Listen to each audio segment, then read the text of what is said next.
Здравейте всички, които ме гледате. Това е първото ми ревю на нещо. Да. И нещото са Minecraft карти. Тоест, това е Minecraft трейдинг, гейм.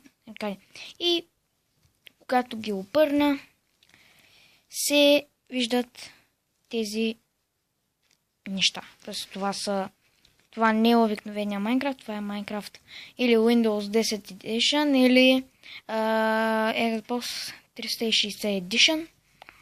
Да, ще направя унбоксинг, когато утре, не утре, понеделника или вторника, не знам.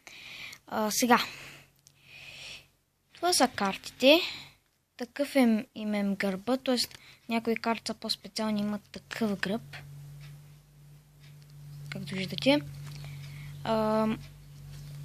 В едно пакетче може да намерите 8 карти, едно пакетче струва 60 стотинки. Това са харчета много и сега ще обясня как се играе. Така, значи, момент да ги разпределя.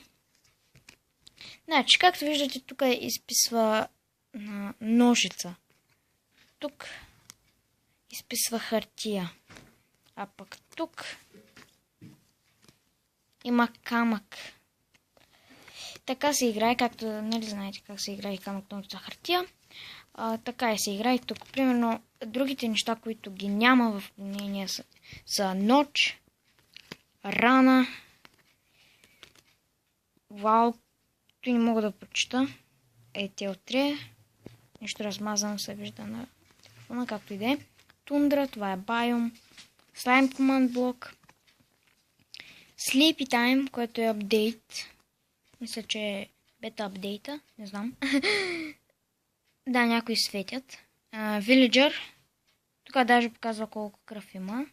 Което реално мисля, че не е 10. Тук 20 кръв. Това е зомби, humanoid, monster, squid, камък, 10 кръв. Това е City. Което не прилича на City. Прилича по-скоро на сел с друг текстчер пак. Това е Sage. Това е карта с другото. Да. Интересно защо се направите, както и да е. 10 кръв. Това прилича на някакъв величър в Nether, знам. Това е Bloodbone, това е Полшанка. Това е Остелот. 10 кръв. Herobrine, който има 190 нещо. Различни са. Магма куб, който пише, че е еволюира от обикновения слайм. И някакъв Undead Grenadier, който еволюира от нещо така. Да, ако ви е харесало това видео, може да го харесате, споделите с приятели и да коментирате, ако искате още ревюта или още един анбоксинг, който ще направя. Не ме интересува дали не сте го харесали или сте, защото искам да го направя, да видите как стават нещата. Да, и това беше от мене. Довиждане.